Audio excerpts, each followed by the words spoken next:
जय हिंद मेरे प्यारे साथियों, बीबी जी के जीएस क्लास में आपका स्वागत है। और आज हम जो है कि फिर से बायोलॉजी का दूसरा क्लास लेकर के आए हैं। ऐसे ही हम per day all subject class लेकर के आते हैं और उम्मीद करते हैं कि आपका पहला क्लास जो बायोलॉजी का फर्स्ट क्लास था वो कोशिका से रिलेटेड वो आपको समझ में आया होगा। और अगर आपने वो पहला क्लास नहीं देखा है तो जाकर के देख लीजिए ताकि हम जो है कि अभी जो आगे बताएं इसको समझ में अच्छी तरह से आ जाए।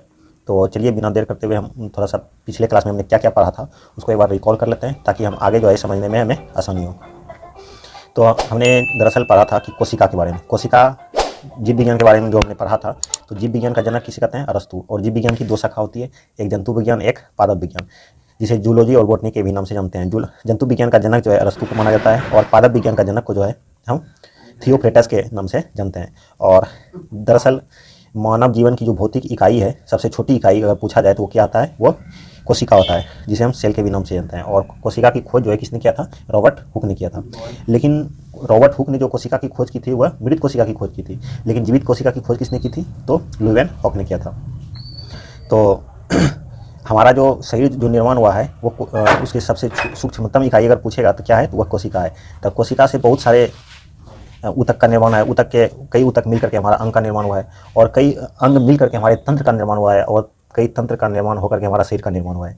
तो ये चीज़ उम्मीद करते हैं कि आपको समझ में आया होगा, ये पिछले क्लास का था। अब हम जो है कोशिका के बारे में, कोशिका के अंदर क्या कौन कौन सी कोशिकाएँ पाई जाती है इसके बारे में हम अध्ययन एक। तो हमने पढ़ा था, ये मान लिया जाए ये हमारा कोशिका है, ये हमारा क्या है? कोशिका। और कोशिका के अंदर जो है बहुत सारी छोटी छोटी कोशिकाएँ पाई जाती है। दरअसल ये जितना बड़ा कोशिका आपको दिखाया गया है ये उतना बड़ा कोशिका होता नहीं है। ये जो कोशिका दिखाया गया है आपको उतनी बड़ी होती नहीं है। ये जो है अगर आपको शरीर की एक कोशिका देखने के लिए आपको जो है माइक्रोस्कोप का प्रयोग करना पड़ेगा, इतनी सूक्ष्मतम होती है कि हम इसको समझाने के लिए ये थोड़ा जो है कि बड़ा बना दिए। और इसका जो ये बाहरी परत होता है, ये क्या बोलते हैं, ये बाहरी जो परत होता है कोशिका की, ये प्रोटीन की बनी होती है। और यह जो है अर्धपारगम्य झिल्ली होती है। ये क्या होता है? अर्धपारगम्य झिल्ली होती है। और ये सबसे सूक्ष्मतम,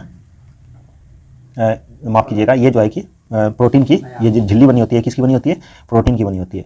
अब इसके अंदर क्या क्या होता है हम एक एक करके इसको पढ़ने का कोशिश करते हैं। इसके अंदर पाया जाता है हमारा माइटोकॉन्ड्रिया पाया जाता है, इसके अंदर वैक्यूल्स पाया जाता है, इसके अंदर गोल्जी बॉडी पाया जाता है, इसके अंदर सेंट्रोसोम पाया जाता है, इसके अंदर लाइसोसोम पाया जाता है, इसके अंदर न्यूक्लियस पाया जाता है, और इसके अंदर आपका जो है ना इस टाइप का कोशिका को पचकने से बचाने के लिए इस टाइप का जो है कि प्रद्रव्य जलिका पाया जाता है, जो कि कोशिका को पचकने से बचाया जाता है, जिसे हम ईआरबी कहते हैं। इसे एंडोप्लाज्मिक रेटिकुलम के भी नाम से जानते हैं। और इसके अंदर बहुत सारी छोटी मतलब माफ कीजिएगा, इसके अंदर बहुत सारी जो है चारों ओर जीव द्रव्य भरा होता है। क्या कहते हैं? जीव द्रव्य।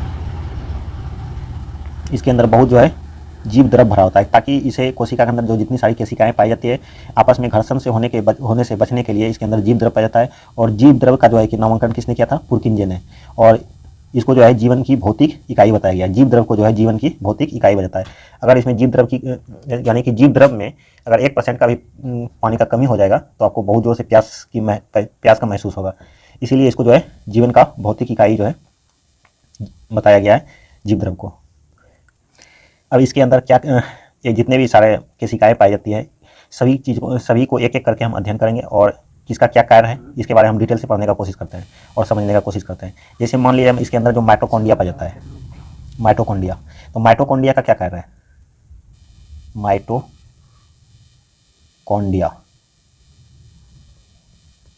तो माइटोकॉन्ड्रिया का क्या कार्य है इसको समझते हैं।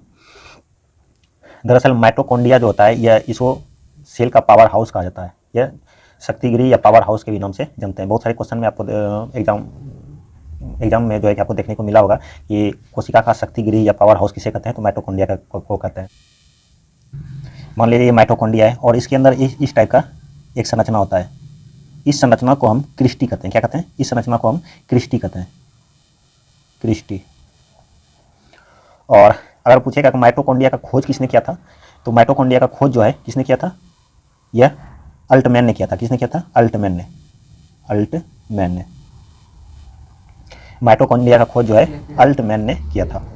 और सुनने में मिलता होगा कि ऑक्सीजन का परिवहन कौन करता है? तो ऑक्सीजन का परिवहन कौन करता है? आरबीसी करता है। तो आरबीसी जो है हमारे माइटोकॉन्ड्रिया तक लेकर के आता है ऑक्सीजन को, और वहाँ पर ऑक्सीजन का जो है ऑक्सीश्वसन होता है। कहाँ पर होता है? माइटोकॉन्ड्रिया में।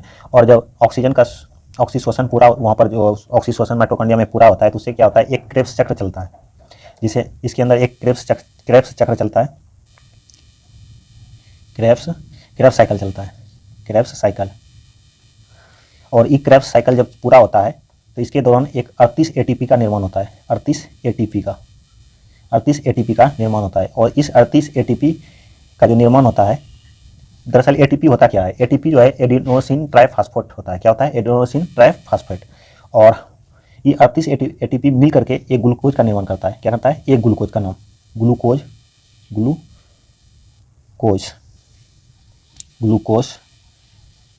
का निर्माण करता है। 38 एटीपी मिल करके एक ग्लूकोज का निर्माण करता है। और एक ग्लूकोज कितना एनर्जी देता है हमें? एक ग्लूकोज जो है कितना एनर्जी देता है? 4.2 कैलोरी हमको ऊर्जा देता है। और एक दिन में हमें अगर मान लिया जाए शरीर को सुचारू रूप से संचालन करने के लिए हमें प्रतिदिन कितनी कैलोरी की आवश्यकता होती है?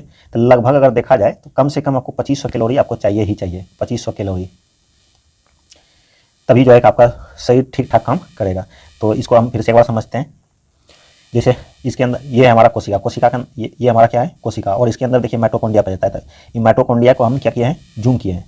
ये माइटोकॉन्ड्रिया को जूम किए हैं और इसके अंदर इस टाइप का एक तो संरचना पाया जाता है, इस टाइप का। इस संरचना को हम क्या कहते हैं? क्रिस्टी कहते हैं। और माइटोकॉन्ड्रिया का खोज किसने किया था? अल्टमैन ने किया था। और आरबीसी के दौरान जो हमारा ऑक्सीजन यहाँ लाया जाता है तो ऑक्सीजन का ऑक्सीशोषण कहाँ पर आकर के पूरा होता है? माइटोकॉन्ड्रिया में होता है। और इसे हम क्या कहते हैं? पावर हाउस ऑफ सेल के भी नाम से जानते हैं। यहाँ पर एक क्रेब्स साइकिल चलता है जिसके दौरान 38 एटीपी का निर्माण होता है। और 38 एटीपी का जो निर्माण होता है उससे क्या होता है? 38 एटीपी मिल करके एक ग्लूकोज का निर्माण करता है। और एक ग्लूकोज बराबर कितना कैलोरी ऊर्जा हमें मिलता है? एक ग्लूकोज जब बनता है तो उससे हमें कितनी कैलोरी ऊर्जा मिलती है? तो 4.2 कैलोरी ऊर्जा मिलती है।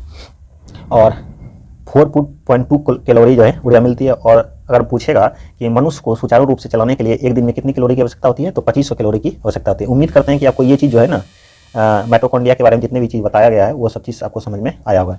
और आपको सबसे ज़्यादा एनर्जी अगर चाहिए तो एनर्जी देख सकते हैं कि 2500 कैलोरी की आवश्यकता होती है। तो हमें उसमें बहुत सारे मतलब पोषक तत्व जैसे हो गया विटामिन वगैरह सब मिनरल्स खनिज लवण लेने होते हैं। तो क्या होता है कि सबसे ज़्यादा अगर एनर्जी आपको चाहिए तो सबसे ज़्यादा एनर्जी खजूर में पाया जाता है। खजूर अगर 4-5 पीस खजूर खा लेते हैं तो आपका लगभग एनर्जी पूरा हो जो है पूरा दिन का एनर्जी आपको मिल जाएगा। भूख तो लगेगा लेकिन एनर्जी जितना चाहिए आपको मिल जाएगा। तो या तो सुबह सुबह आप चना और गुड़ भी खा सकते हैं, उससे भी आपको जो है कि एनर्जी मिल जाएगा। तो उसके बाद हमारा है इसके अंदर पाया जाता है, देखिए इसके बारे में हमने पढ़ लिया, माइटोकॉन्ड्रिया के बारे में पढ़ लिया। और अब हम चलते हैं वैक्यूल्स के बारे में। वैक्यूल्स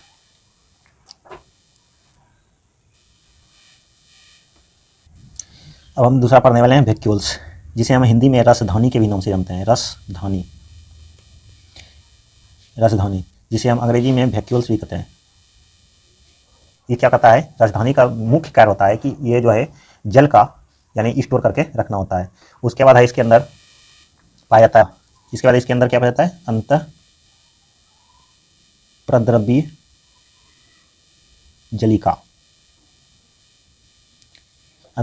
जलिका, जिसे हम शॉर्ट में ER के भी नाम से जानते हैं। इसको अंग्रेजी में पूरा बोलिएगा क्या बोलते हैं इसको? Endoplasmic reticulum. हम लिख देते हैं आप एंडोप्लाज्मिक रेटिकुलम।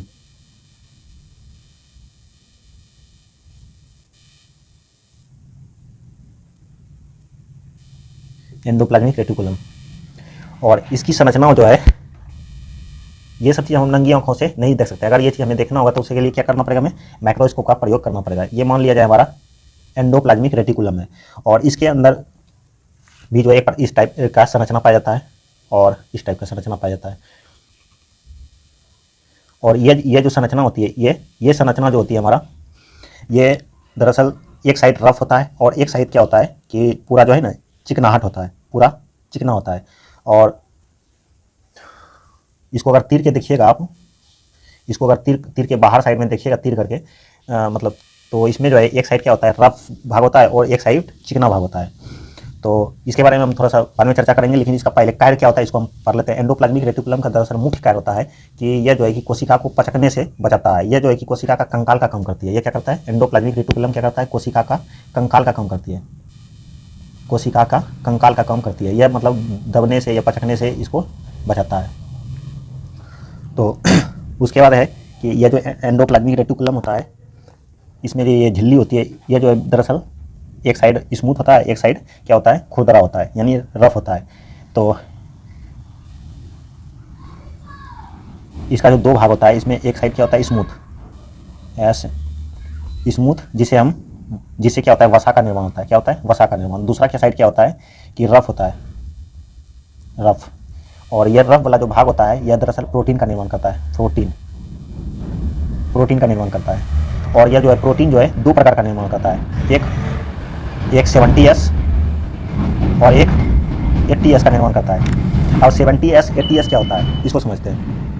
दरअसल यह जो 70S और 80S जो होता है, यह जैसे मान लिया जाए कि जिसमें बोल सकते हैं इसको कि जैसे मान लीजिए वायरस होता है ना, जैसे कोरोना का वायरस हो गया, उसमें जो है कि जो उसको भी तो प्रोटीन का आवश्यकता होता है ना, दोनों का काम है प्रोटीन का निर्माण करना, ठीक है। लेकिन मनुष्य का शरीर जो मतलब जटिल प्राणी होता है, उसमें क्या होता है कि 80S यानी 80S प्रोटीन का निर्माण होता है। जो कि सूक्ष्म जीव होता है, यानी छोटा छोटा जीव होता है, जैसे वायरस हो गया, कोरोना वायरस हो गया, तो या रेबीज वायरस हो गया, उसमें क्या होता है कि उसमें ज़्यादा प्रोटीन की आवश्यकता नहीं होता है। तो उसमें क्या होता है, उस टाइप में क्या होता है, 80S का निर्माण करता है। तो यहाँ जो है प्रोटीन का जो संश्लेषण होता है, इसमें क्या होता है, राइबोसोम पाया जाता है, राइबोसोम नामक जीवाणु पाया जाता है। उससे क्या होता है, वो प्रोटीन का निर्माण करता है। वहाँ पर दो प्रकार का प्रोटीन का निर्माण करता है, एक 70S, एक 80S। तो स्पेशल जो है कोशिका को एक स्पेशल क्या बोलते हैं, स्पेशल कोशिका मतलब ऊर्जा हमेशा चाहिए, क्योंकि वहाँ पर माइटोकॉन्ड्रिया जो है कोशिका का पावर हाउस कहा जाता है ना, तो वहाँ पर उसको हमेशा एनर्जी चाहिए। तो हमारे शरीर के लिए तो पूरा 80S उसको चाहिए, क्योंकि हमारा जटिल शरीर है, विशाल शरीर है।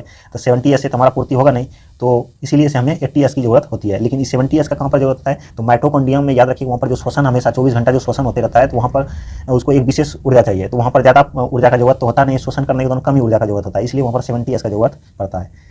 इसीलिए यहाँ पर राइबोस एंडोप्लाज्मिक रेटिकुलम में जो है एक भाग चिकना होता है, एक भाग क्या होता है, रफ होता है। चिकना वाले भाग में वसा का निर्माण होता है, और जो रवादार होता है वहाँ पर प्रोटीन का निर्माण होता है। और वहाँ पर जो है राइबोसोम पाया जाता है, वह क्या करता है, प्रोटीन का निर्माण करता है। इसे हम प्रोटीन का फैक्ट्री के भी नाम से जानते हैं। राइबोसोम जो होता है उसे प्रोटीन की फैक्ट्री के भी नाम से जानते हैं। उम्मीद करते हैं ये चीज़ आपको समझ में आया होगा।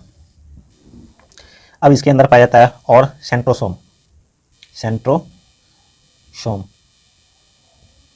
अब सेंट्रोसोम का क्या कार्य होता है, सेंट्रोसोम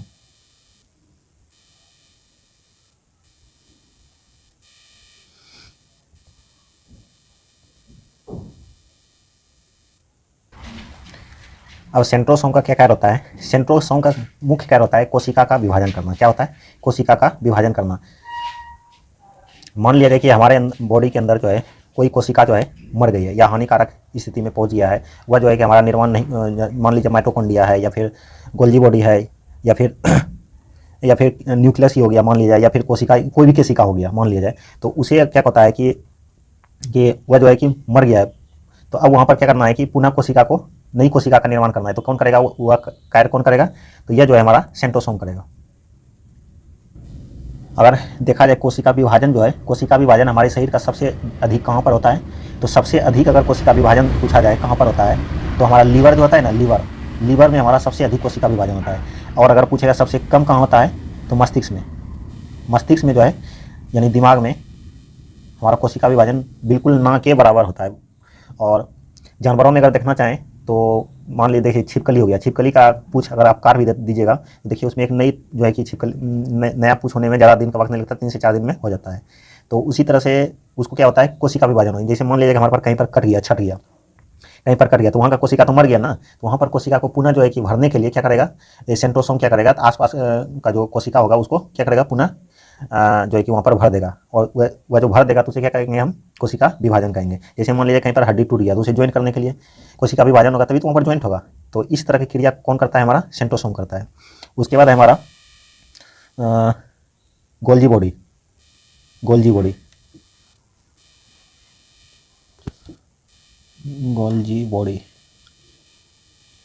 बॉडी का कार्य क्या होता है कि ऊर्जा का परिवहन करना। क्या होता है, ऊर्जा का परिवहन करना। जैसे मान लीजिए हम अभी बोल रहे हैं तो हमें, मेरा बेसिकली हाथ से ज़्यादा क्या काम कर रहा है, हम जो बोल रहे हैं, जीव हमारा काम कर रहा है, प्लस में दिमाग जो संतुलन में बना करके रखा हुआ है, यहाँ पर सबसे ज़्यादा हमको एनर्जी की ज़रूरत है। तो ये जो है कि हमारा जो पूरा शरीर में जो एनर्जी का निर्माण हो रहा है, वो अभी ट्रांसफ़र कौन कर रहा है, हमारा तो वह गोल्जी बॉडी कर रहा है। कौन कर रहा है? Golgi body. अगर मान लीजिए आप जिम जाकर के एक्सरसाइज करते हैं तो आपको उसमें मान लीजिए हाथ का एक्सरसाइज कर रहे हैं तो हाथ में आपको ज़्यादा एनर्जी की जरूरत पड़ेगा, बोलने से ज़्यादा, दिमाग से ज़्यादा जरूरत कहाँ पड़ेगा आपको? हाथ में, क्योंकि वहाँ पर ज़्यादा वर्क कर रहा है। तो वो जो है कि ऊर्जा वहाँ पर लेकर के कौन जाएगा वहाँ? तो ये काम गोल्जी बॉडी का काम है। उसके बाद है हमारा लाइसोसोम। लाइसोसोम, अब लाइसोसोम क्या होता है? लाइसोसोम का काम होता है कि ये जो है इसे हम आत्महत्या के थैली के भी नाम से जानते हैं। क्या कहते हैं? आत्महत्या के थैली के भी नाम से जानते हैं, लाइसोसोम। इसे हम आत्महत्या की थैली के भी नाम से जानते हैं, आत्महत्या की थैली। क्या होता है? मान लिया जाए कहीं पर, देख लीजिए कहीं पर आपका कट गया, या फिर कट जाने के बाद क्या होता है वहाँ पर अगर बहुत सारी कोशिकाएं क्या होती है? मर जाती है। या तो कहीं पर गहरी चोट लग जाती है, या दीवार के अंदर देखे होंगे कभी कभी गेट में आपका दरवाजा के अंदर जो है कि उंगली चिपक जाता है, या फिर हथौड़ी चलाते वक्त, कील ठोकते वक्त कभी कभी आपको हथौड़ी क्या बोलते हैं नाखून पे लग जाता है, तो वहाँ का भाग क्या होता है? काला पड़ जाता है। काला पड़ जाता है ना, तो वहाँ पर क्या हुआ कि वहाँ पर आपका कोशिका जो है मर गया। देखेंगे वहाँ पर काला पड़ जाता है, वहाँ पर क्या होता है? खून जम जाता है, यानी कि ये हुआ कि वहाँ का कोशिका जो है आपका मर चुका है। तो अब इस कोशिका को जो मर गया है तो उसको गलाने का काम कौन करेगा? यह लाइसोसोम का काम करता है। अगर वहाँ पर देखिए कोशिका जो मर गया है, अगर उसको जला करके खत्म नहीं करेगा तो वहाँ पर क्या हो जाएगा कि आपको आपके शरीर के लिए नुकसानदायक हो जाएगा। तो इसीलिए इस क्रिया को समाप्त करने के लिए, यानी वहाँ की मरी हुई कोशिका को गला करके खत्म करने का काम किसका होता है? लाइसोसोम का होता है। तो इसके अंदर जो है इसके अंदर एक केंद्रक होता है, जिसे मतलब पूरे ये कोशिका के अंदर जितनी भी कोशिकाएं होती है उस वह सब का क्या होता है? एक मुखिया होता है जिसे हम केंद्रक कहते हैं, और वो केंद्रक को के पास सारा इन्फॉर्मेशन होता है, वही सबको आदेश देता है कि इसको क्या करना है नहीं करना है। तो हम जब केंद्रक में जाएंगे तो उस पर हम चर्चा कर लेंगे। फिलहाल अभी इतना समझिए कि आत्महत्या का थैली जो होता है यह मरी हुई कोशिकाओं को जो है गला करके खत्म करने का काम करती है। और इसके अंदर जो है लाइसोसोम के अंदर जो है आपका एक एंजाइम पाया जाता है।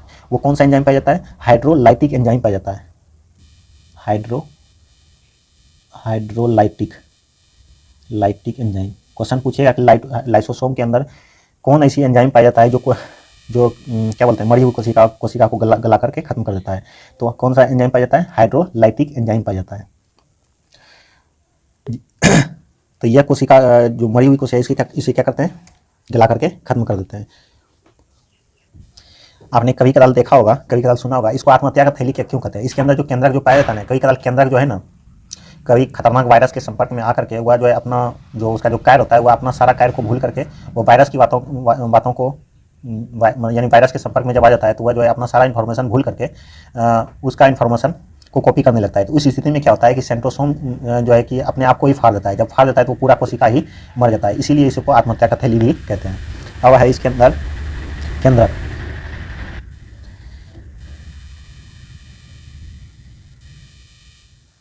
केंद्रक। जिसे हम न्यूक्लियस के भी नाम से जानते हैं, न्यूक्लियस। ये केंद्रक का कार्य दरअसल मुख्य कार्य होता है कि ये जो है पूरे परिवार का, यानी एक कोशिका के अंदर जितना माइटोकॉन्ड्रिया होता है, सेंट्रोसोम होता है, गोल्जी बॉडी होता है, वैक्यूल्स होता है, तो ये सारे का इन्फॉर्मेशन जो है इसके अंदर होता है। इसके अंदर क्या होता है कि डीएनए आरएनए पाया जाता है। इसके अंदर जो है कि आपका पूरा मतलब मान लिया जाए कि जैसे कहीं पर त्वचा कट गया है, त्वचा का जो कोशिका होता है उसके जो केंद्रक होता है वहाँ पर कट गया तो कोशिका तो निर्माण जो मर गया तो उसे पुनः विभाजन करके नई कोशिका का निर्माण तो करना है, लेकिन यह इन्फॉर्मेशन किसके पास है? यह केंद्रक के पास है। कि त्वचा का जो कोशिका है उसको त्वचा ही निर्माण करना है। मान लीजिए बाल का कोशिका है तो बाल का कोशिका को बाल का ही निर्माण करना है, बाल का कोशिका का ही निर्माण करना है। ये इन्फॉर्मेशन किसके पास है? ये आपका केंद्रक के पास है। मान लीजिए कहीं हड्डी टूट गया तो वहाँ पर कोशिका, हड्डी का ही कोशिका का निर्माण होगा। ऐसा थोड़ी है कि वहाँ पर आपका त्वचा का कोशिका निर्माण हो जाएगा। जहाँ मान लीजिए त्वचा कट गया है तो वहाँ पर हड्डी का कोशिका का निर्माण करेगा, ऐसा तो नहीं होगा। तो इसीलिए से ये सारा इन्फॉर्मेशन किसके पास होता है? ये सब केंद्रक के पास होता है। इसके अंदर डीएनए होता है, यानी डीऑक्सी राइबोन्यूक्लिक एसिड। जब इसके अंदर में हम जाकर के अंदर में पढ़ेंगे तब हम डिटेल से बताएंगे। इसके अंदर डीएनए आरएनए जो होता है, इसके अंदर जीन पाया जाता है। इसको जब तीर करके देखा गया तो इसके अंदर पूरा डिटेल से हम पढ़ेंगे। फिलहाल अभी इतना समझ लीजिए केंद्रक का खोज किसने किया था। तो इसका केंद्रक का खोज जो है रॉबर्ट ब्राउन ने किया था। रॉबर्ट ब्राउन ने किया था। किसने किया था? रॉबर्ट ब्राउन ने। तो अब है कोशिका केंद्रक कौन पर लिए। इसके बाद है हमारा ये कोशिका के अंदर इतने सारे चीज़ जो होते हैं, सेंट्रोसोम होता है, गोल्जी बॉडी होता है, लाइसोसोम होता है, केंद्रक होता है। अब इसमें क्या होता है कि बहुत सारे चीज़ है आपस में एक दूसरे से, एक कोशिका के अंदर इतने सारी कोशिकाएं पाई जाती है। तो ये सब चीज़ क्या होता है, आपस में घर्षण से बचाने के लिए इसके अंदर जो है ना एक जीव द्रव्य पाया जाता है। जीव द्रव्य क्या पाया जाता है? जीव द्रव्य जिसे हम क्या कहते हैं, प्रोटोप्लाज्म के भी नाम से जानते हैं। प्रोटोप्लाज्म। ये प्रोटोप्लाज्म का कार्य क्या है इसको समझते हैं। तो मान लीजिए ये कोशिका है, क्या है? कोशिका है। ये पर यहाँ पर हमारा न्यूक्लियस है, इसके अंदर माइटोकॉन्ड्रिया है, गोल्जी बॉडी है, सेंट्रोसोम है, लाइसोसोम है, वैक्यूल्स है। तो ये सब सारे, इसके अंदर एंडोप्लाज्मिक रेटिकुलम है, इसके अंदर राइबोसोम है। तो इतने सारे चीज़ जो होता है, तो क्या ये सब चीज़ आपस में घर्षण नहीं होगा अगर इसके अंदर लिक्विड नहीं भरा होगा? तो ये जो छोटी इसके अंदर जो लिक्विड भरा होता है इसे हम क्या कहते हैं? जीव द्रव्य के भी नाम से जानते हैं। और ये जीव द्रव्य क्या करता है? इसको आपस में घर्षण होने से बचाता है। और इसमें जो है ना 95% जल होता है, 95% जल होता है। और 95% जल में अगर 1% की भी कमी हो जाएगी जल की, तो आपको बहुत जोर प्यास लगेगा।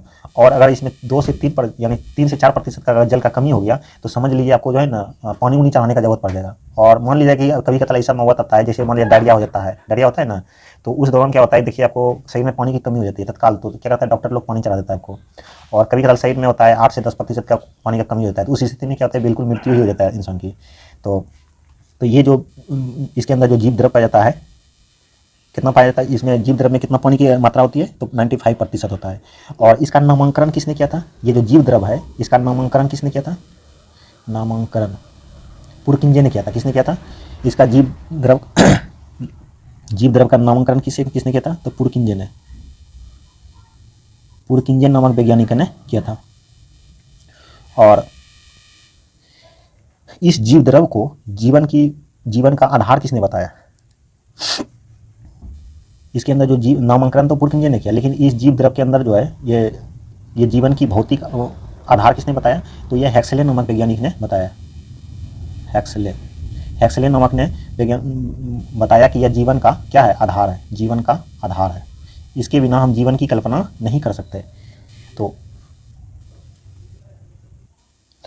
और क्या होता है कि इसके अंदर जो है हाँ, ये जो है हमारा मान लीजिए ये जो कोशिका बना हुआ है, ये हमारा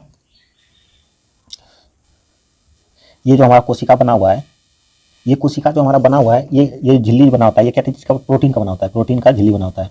तो ये जो झिल्ली होता है, क्या इसको हम आर पार देखा जा सकता है? ये कैसा होता है? पारगम होता है या अर्ध पारगम होता है? तो यह झिल्ली जो होता है, यह क्या होता है? अर्ध पारगम्य झिल्ली होता है। अर्ध पारगम्य झिल्ली होती है। तो बोलेगा अर्ध पारगम क्यों होता है? क्योंकि देखिए यहाँ पर एक कोशिका है, मान लीजिए ये त्वचा की कोशिका है, यहाँ पर एक त्वचा कोशिका कट गया, इसके आसपास भी तो बहुत सारी कोशिकाएं होगी बनी हुई। तो ये अगर मान लिया जाए ये मर गया, तो यहाँ पर भरने के लिए क्या करेगा? कोशिका का विभाजन फिर से करेगा, कोशिका का विभाजन करेगा, सेंट्रोसोम कोशिका फिर से विभाजन करेगा। इसका मतलब क्या है? इसे बाहर जब तक नहीं निकलेगा तो फिर ये कोशिका विभाजन कैसे कर पाएगा?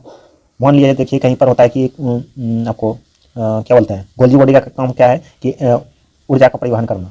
अब ऊर्जा का परिवहन तभी कर पाएगा जब यहाँ से बाहर निकलेगा। मान लीजिए हम अभी बोल रहे हैं तो निर्माण तो कहीं और हो रहा है, लेकिन यहाँ पर हमको जीव को क्या बोलते हैं, ऊर्जा का जरूरत है। तो यहाँ पर ऊर्जा लाने के लिए जब तक क्या बोलते हैं, गोल्जी बॉडी जो है, गोल्जी बॉडी वहाँ से बाहर नहीं निकलेगा, तब तक हमें ऊर्जा यहाँ तक मुँह तक कैसे पहुँचाएगा, जीव तक कैसे पहुँचाएगा? तो इसीलिए ये अर्ध पारगम झिल्ली होती है, इसीलिए जो है यानी कि ये इसके बाहर आया जा सकता है। उम्मीद करते हैं ये कोशिका के अंदर जितनी भी सारी चीज़ होती है, जितनी भी चीज़ आपको बताया गया, ये आपको समझ में आया होगा अच्छी तरह से। और नहीं आया तो फिर से देखिए, और मेरे ख्याल से आपको समझ में आ गया होगा। और ऐसे ही क्लास देखते रहिए। वीडियो अंत तक देखने के लिए बहुत बहुत धन्यवाद। और अपने दोस्तों सहयोगियों के साथ जरूर शेयर कीजिए। और इसमें जितने भी सारे क्वेश्चन आपको बताया गया होगा, इसमें आपको जो है कि बहुत सारे प्रतियोगी परीक्षाओं में क्वेश्चन ये सब पूछा गया है। और अगर ऐसे पढ़ लीजिएगा तो कोई भी आपका कॉम्पिटिटिव एग्जाम का क्वेश्चन आपको नहीं छूटेगा। ऐसे वीडियो देखते रहिए, और वीडियो अंत तक देखने के लिए धन्यवाद। और कोई भी ऐसा सार्वजनिक कार्य जिसे करने से आपको खुशी मिलती है वो अवश्य करें।